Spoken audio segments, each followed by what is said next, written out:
guys, thought I'd just jump on, do a quick impromptu video. Welcome back to my channel, Chloe B, mummy of 3. And this couldn't be more apt a video for my channel title, I suppose.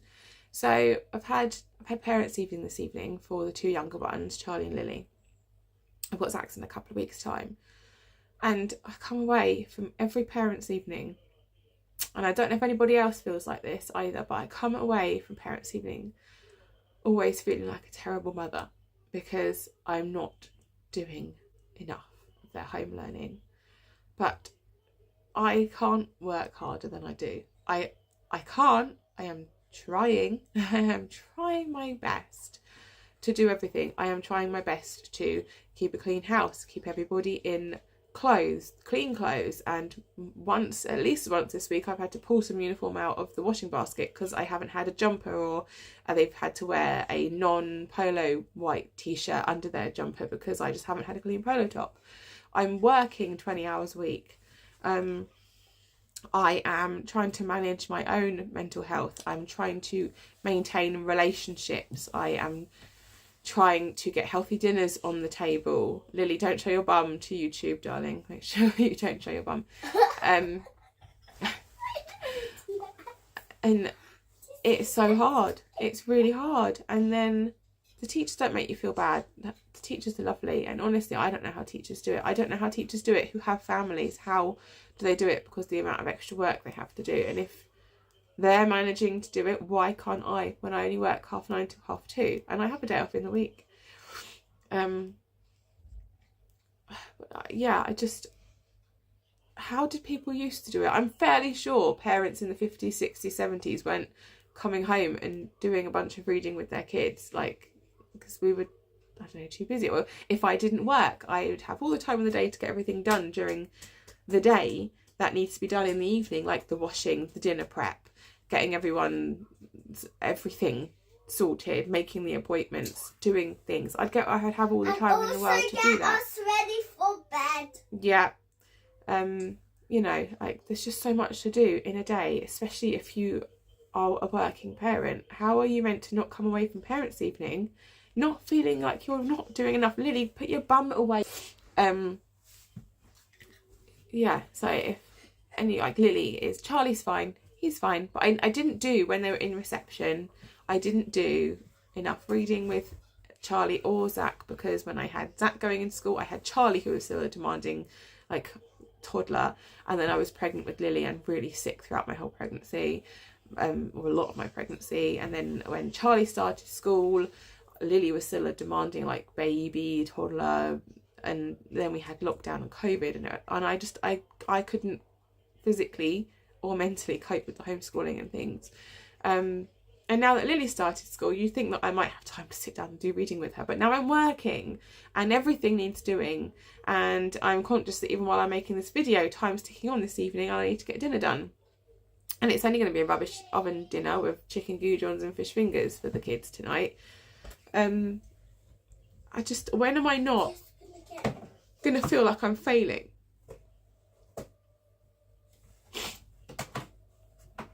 And is that just a constant of motherhood? You just constantly feel like you're failing, or you're not doing good enough. Go on then. I'll do that for you in a second.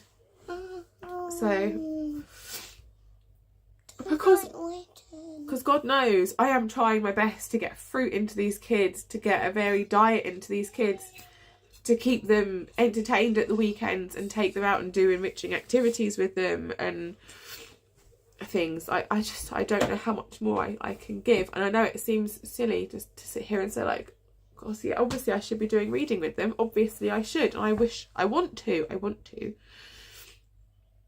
but she's only 4, like my mum was quite rightly just said. She's only 4. She's not 5 until the end of July, and the boys were fine, but she's not where she needs to be with her reading. And I just don't feel like I'm doing good enough, even though I'm giving, like, my all at the moment. Do you want me to do the password on the iPad? So I guess maybe my point of this video was to just say, if you feel like you're not doing enough as a parent, then I maybe think that we all feel like that we're not doing enough, even though we're all more than likely giving 110%. And you've got to get it all done before 8 in the evening when they go to bed, or earlier than that if they go to bed earlier than that. But we generally try and get our kids, 8 o'clock is the cut-off time for starting to get them into bed and things. And then clubs, you have clubs as well. Now Charlie's starting his swimming back up on Wednesdays soon, just after Easter. And Lily swims on a Saturday morning. Zach thankfully doesn't swim anymore because he is a competent swimmer, so we've been able to stop his swimming lessons that my mother-in-law really kindly pays for them to swim. Yeah, and on top of that, all today I've been feeling like a failure for not having a pristine, lovely new build 4-bed house for my kids to live in, like I see a lot of other people on YouTube having. And I've been feeling like a failure for that today because, you know, I'm 35 and I've got 3 children and I like living here, but it's clearly not big enough for us all for much, much longer. And I don't know how we're going to move. I don't know what we're going to do. So that's just another thing for me to feel like I'm failing on, when I'm not failing, because I have a place for them to all live that's safe and secure and paid for. Yeah, just like, when as an adult or a parent, do you get to a stage where you don't feel like you're failing? Or is it just going to constantly be a constant, I don't feel like I'm doing a good enough job, even into their adulthood? But yeah, so I'm just feeling a bit like that this evening, and I thought I'd just come on and say that's how I am today. I hate parents' evening. It always leaves me feeling like a rubbish mum. Like I'm not doing enough. So I've got some chamomile tea here because I thought maybe that would help me calm down. And I've got a headache today as well. I don't think I've drunk enough water, so I'm going to go have a big glass of water and get some beige oven food cooked for my kids, and I'm probably going to have a fish finger sandwich for myself for my dinner as well.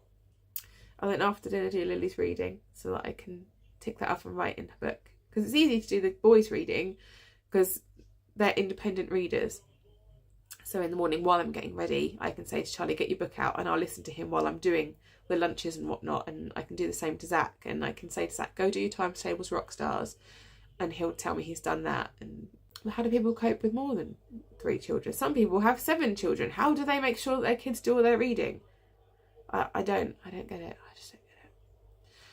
But anyway, I hope that you've all had a good day, and if you feel like at all like this, then at least maybe you're not on your own, and maybe I'll find out in the comments that I'm not on my own by feeling like I'm not doing enough as a parent, even though I'm running myself ragged looking after these little gremlins that I made, you know. Anyway, so I will sign off here, and I will see you in the next one. Take care. Bye. Hi guys, welcome back to my channel, Clary V Mummy of 3. Now, you're going to have to excuse me because I'm in the middle of getting ready to go out. It's my day off. It's Thursday, the 16th of March. Today's my day off. My mirror's here, you're here. Please, I'm not being rude. But I've got to get out to do the food shopping. It's Charlie's birthday on Saturday. I've got to get the food shopping done, and I've got to get the stuff for his party. So I've got to get the biscuit decorating thing because he's having a biscuit decorating party. I've not done a thing at home, a party at home for just school friends before. So yeah, I'm a little bit like, oh, how, you know, I've not done it before. I've purposely not done it because I didn't want the work. But this year, I don't want the cost of hiring somewhere. Not that I've ever done that. I've always had it in a pub. I just would have had it in a pub and let the kids play. And then, you know, family friends and things have come. But they're getting older now. They're all at school. They've got their school friends. So we're changing it up a bit. And I wanted to keep it low cost, fairly low key and easy. As kids' parties can be. So anyway, I've got to do that. So I really do need to get out because obviously I've still got to pick the kids up. But I wanted to come on and just say thank you so much for all your support. Your comments over the last week really have meant a lot. And I have read every single one of them. I haven't responded to all of them yet. I will respond to them, I promise. It just takes me a while because, you know, busy and everything. So, yes. But the realisation I've come to from all of you and my mum, my sister and my friends and my husband and me thinking about it is I don't have to feel bad. And I don't feel bad. And I'm not going to feel bad anymore because I'm a good mum. Am I a good mum all the time? Am I a good mum every moment of every day when I've got them with me? No, because nobody is. We all have moments where we don't react the way we should in a situation, or we say things that we shouldn't, or whatever. We all do that because we're human. And I don't want to say only human, because humans are pretty spectacular, but also, you know, we are flawed. So I'm human, so I'm not going to get it right all the time. But just because I don't get it right all the time doesn't mean I'm bad. I'm not. I'm a good mum. So I was talking to my mum last night, and she was asking what the kids were doing at school and things. And it suddenly dawned on me that parents' evening last week left me feeling like a pile of poo, because I don't do enough reading with my 4-year-old who's not even legally required to be at school yet. I could have her at home with me still. I don't have to send her legally until this September. She is a end of July baby. She's one of the youngest in her class. Now, in year 2 at the moment, I really like Charlie's year 2 teacher. She's lovely. I like all my kids' teachers. They're good teachers. I'm not knocking teachers in any way, shape or form here. I couldn't do what they do, which is why I'm not one. I don't know how they do it. I've got a friend who's a teacher. I think she's amazing. My mum was a teacher. So my year 2 child, Charlie, is studying dragonology at the moment. Lily's studying dinosaurs. There's a crossover there in the school projects that we're doing, and I'm getting quite confused with it. And yesterday I did sit down and do Charlie's school project with him. So there we are. Whilst I was sorting things out, I was multitasking. So, you know, when the government decides that dragonology is an appropriate thing to teach one of my children, I refuse to let the fact that I am not doing enough reading with my little 4-year-old who doesn't even need to be at school yet make me feel bad or like I'm inadequate, because I'm not. I work my bum off. I go to work 20 hours a week. I get up at 6 a.m. and I make lunches. I wash clothes. I make dinners. I might not be doing enough reading with her, but I tell you what I did do. I took care of myself when I was growing her. I gave birth to her. I breastfed her for 4.5 years. I breastfed them all for over a year. I have shared my bed with them. I've shared my food with them. When she was poorly in hospital, I pumped milk like I was a dairy cow to make sure she didn't have any formula. There is nothing wrong with formula at all. Not knocking it. Just wasn't what I wanted for her. I did 4 a.m. milk runs. I got up specially while Gareth was sleeping. Obviously, he can't make milk, but I got up specially to pump milk and then walk it over to the intensive care unit while she was asleep. I don't even know how many nights I spent in hospital with her, looking after her. But those are all the things that I have done, amongst countless other things that I'm not even listing, you know. So maybe I don't do enough reading with her. Maybe I don't do enough with any of them. I do make sure the boys do their reading in the morning. But I don't have anything bad to feel about, because I'm a good mum. And we're all only doing the best we can, and I'm doing the best I can. Do I feel short some days? Absolutely. Like everybody, we have good and bad days, and we perform better some days. And some days, just the bare minimum is the best we can give. And other days, excelling at everything is like we're having a great day. But I don't have anything to feel bad about, and I'm not going to feel bad about it anymore. I refuse to. And that's all thanks to your comments and other people that I've been speaking to, helping me realise that. And also my hypnotherapist telling me, you know, that I'm a good mum. Deep down I know, and I think if we're worrying about being good mums, then you're obviously not a bad mum, because if you were a terrible parent, you just wouldn't care, would you? So yeah, I'm not obsessing over whether they're getting enough fruit and veg. I'm trying to feed them healthily. Yeah. And like my meals of the week videos, I do worry sometimes like what people are going to think about me giving the kids. But again, like, I don't need to worry about that, because I mean, I love all my viewers. They're wonderful, and your comments are always so supportive and lovely.